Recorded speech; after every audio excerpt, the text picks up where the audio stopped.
O věrném vraníkovi. Za dávných a dávných časů žil jeden stařec a ten měl 3 syny. 2 z nich byli rozumní mládenci a dobří hospodáři, ale nejmladší, hloupý Ivan, nedělal nic, jen se dal za pecí a chytal lelky. Jednou se stařec těžce roznemohl a že už měl smrt na jazyku, povídá: Milí synové, až umřu, po 3 noci navštěvujte můj hrob. Každý tam přenocujte 1 noc a truchlete nad otcem. Dořekl ta slova a zemřel. Synové ho pochovali.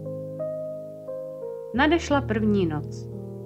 Byla řada na nejstarším synovi, ale tomu se tuze nechtělo, taky se trochu bál.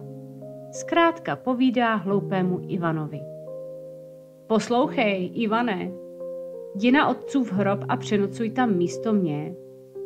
Dám ti za to perníček. Ivan se tedy sebral a když přišel k hrobu, zabalil se do kabátu a ulehl. O půlnoci se hrob otevřel.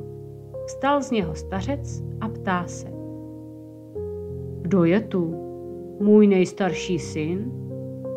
Ne, tatíčku, to jsem já, hloupý Ivan. Proč nepřišel nejstarší syn? Snad se mu nechtělo, snad že se bál. Dobrá, povídá stařec, je to k tvému štěstí. A znovu ulehl do hrobu. Za chvíli začalo svítat. Ivan přišel domů, dostal perníček a vylezl na pec. Tak co, Vaňko? Ptá se ho nejstarší bratr. Nocovalo se ti dobře na hrobě? Viděl jsi tam něco? Spal jsem dobře, povídá Vaňka. Neviděl jsem nic. Nastala 2. noc. Prostřední bratr povídá: Vaňko, běž místo mě, dám ti pyroch. Dobře, Vaňka na to. Slezl z pece a šel. O půlnoci se hrob otevřel. Vstal otec. Kdo je tu? Můj prostřední syn? Ne, to jsem já, hloupý Ivan. Proč nepřišel prostřední syn? Snad se mu nechtělo, snad že se bál. Dobrá, povídá stařec, je to k tvému štěstí. A znovu ulehl do hrobu. Začalo svítat. Ivan přišel domů, dostal pyroch a vylezl na pec. Tak co, Vaňko? Ptá se ho prostřední bratr. Nocovalo se ti dobře? Viděl jsi něco? Spal jsem dobře, Vaňka na to. Neviděl jsem nic. Nadešla 3. noc. Je řada na Váňovi a bratři se mu posmívají. Dneska nic nedostaneš, Vaňko. Nevadí, Vaňka na to. Bez pyrohu tam přespím taky. Přišel k hrobu a ulehl. Hrob se otevřel, vystoupil stařec. Kdo je tu? Přece já, tatíčku, hloupý Ivan. Jsi hodný syn, Váňuško. Pojď se mnou do širého pole. Vyšli do širého pole. Stařec křikl, jak zvěř křičí, zasyčel, jak hadi syčí, přiběhl kuň bohatýrský. Běží, až se země chvěje, z nozder žhavý plamen šlehá, z uší černý kouř se valí. Stařec zavolal na koně. Stůj přede mnou jako list před trávou. Kůň klesl před starcem na kolena. Stařec povídá: Milý vraníku, věrný koníku, služ mému synu, jako mě si sloužíval. Pak nařídil Ivanovi, aby vlezl koni do pravého ucha a levým vylezl. Ivan poslechl. Vlezl koni do pravého ucha, levým vylezl a změnil se v takového junáka, že nelze ani pomysliti, ani sobě představiti. Tak, povídá stařec, víckrát už na můj hrob nechoďte. A zmizel Ivanovi z očí. Ivan vlezl koni do levého ucha, pravým vylezl a stal se z něho zase hlupák. Propustil koně, přišel domů a zalezl na pec. Tak co, Vaňko, tají se bratři. Nikoho si neviděl? Pranic si u hrobu neslyšel? Ne, povídá Váňa, nic. Tak žili a dobře se měli. Až tu car vydal nařízení. Měl dcerku krasavici, jaké nebylo v celém světě rovno. Ale pořád si nemohla vybrat ženicha, který by se jejímu srdci zalíbil. Car tedy dal rozhlásit. Posadím dceru do vysoké věže k zamřížovanému okénku. Kdo vyskočí na koni až k oknu a carevici políbí, za toho ji provdám. Ze všech stran se sjížděli junáci na pěkných koních, aby doskočili až k carevici. Také starší bratři se chystají. Hloupý Ivan spustil nohy z pece a prosí. Dejte mi koně, bratři, také pojedu zkusit štěstí. Seď doma, hlupáku, posmívají se mu bratři. Kam pak bys nechtěl? Hleďme na slepici, chtěla by mezi sokoly. Ivan se hořce, přehořce rozplakal. Přivedli mu tedy prašivého koníka. Jeď si, hlupáku, budeš lidem pro smích. Koník pletl nohama, klopítal na každém kroku a lidé se smáli, až se za břicho popadali. Vyjel Ivan do pole šírého, kraje dalekého a junácky zahvízdal. Milý vraníku, věrný koníku. Vraník běží, až se země třese, z nozder žhavý plamen šlehá, z uší černý kouř se valí. Hloupý Ivan vlezl koni do jednoho ucha, druhým vylezl. Proměnil se v junáka, na jakého nelze ani pomysliti, ani sobě představiti. Přicválal do paláce. Lidé na ně hledí, nemohou se vynadívat. V paláci, ve věži z břeven sroubené, sedí carevice krásy nevídané. Ivan pobídl koně, skočil, o 3 břevna nedoskočil. Lidé křikli, Ivan vzdychl. Obrátil koně do pole šírého, ale když jel kolem bratří, přetáhl je bičem. Přijel do pole šírého, prolezl koni jedním uchem, druhým vylezl a znova se z něho stal hlupák. Přišel domů a svalil se na pec. Bratři přijeli a vyprávějí.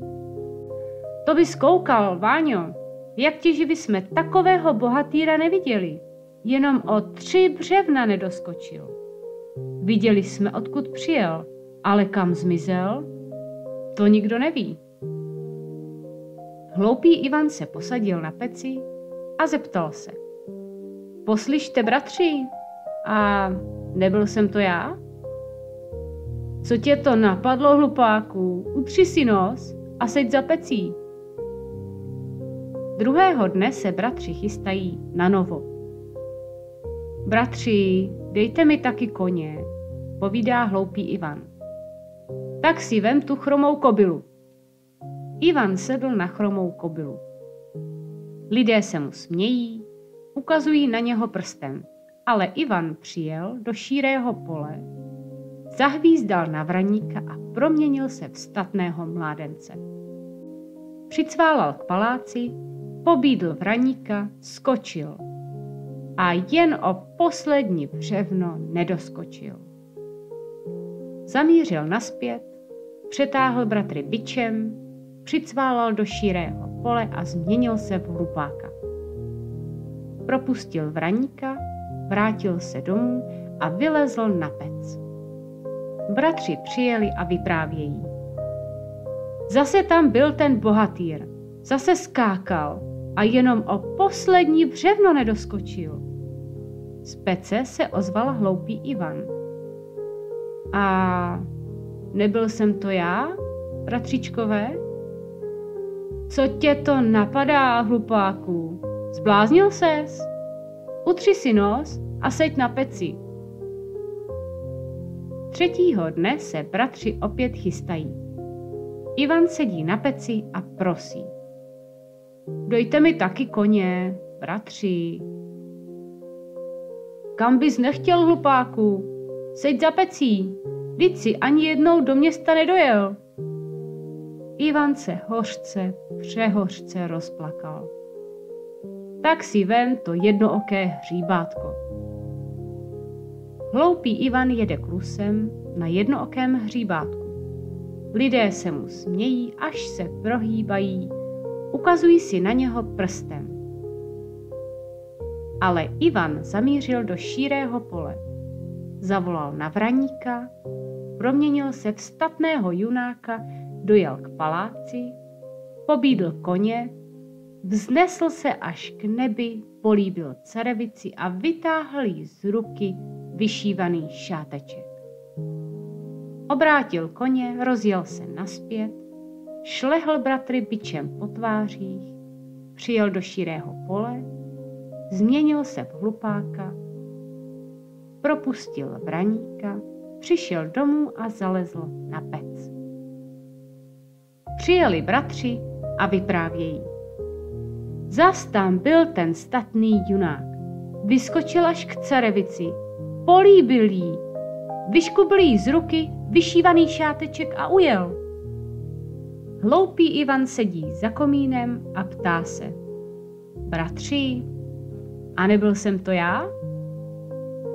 Co tě to napadlo, hlupáku? Ztratil jsi poslední špetku rozumu? Druhého dne pořádal car velikánskou hostinu. Rozkázal, aby na ní přišli všichni mládenci. Sešlo se lidí jako much, ale po bohatýru ani památky.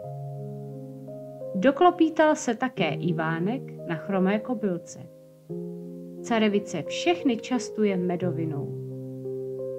Každému podá džbán, ukloní se a bedlivě se dívá, zda se někdo neutře vyšívaným šátečkem. Byl by to její souzený. Ale po ženichovi ani vidu. Pohlédla na pec. Sedí tam hloupý Ivan. Kabátek chatrný, obličej odsazí, vlasy jako roští, ústa od ucha k uchu. Podala mu džbánek s medovinou a uklonila se. Bratři se pošťuchují. Podívej se na carevici. Přinesla našemu hlupákovi medovinu.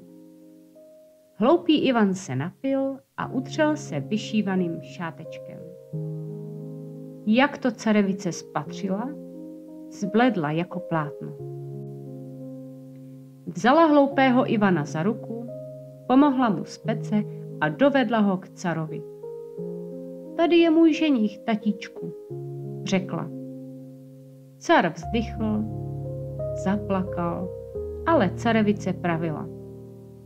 Než dáš slovo, tak se tuž. Dáš-li slovo, pak mu služ. Už je mi tak osudem souzeno. A hloupý Ivan povídá.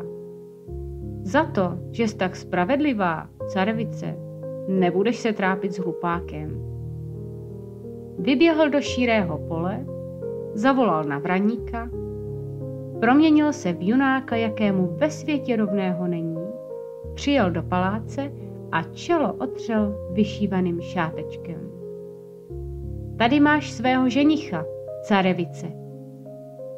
Slovo dalo slovo a brzičko vystrojili hlučnou svatbu. Starší bratry poslal Ivánek do konírny, aby se starali o prašivého koníčka, chromou kobylku a jednooké hříbě. Teprve tenkrát bratři poznali, co znamená splnit otcovu vůli.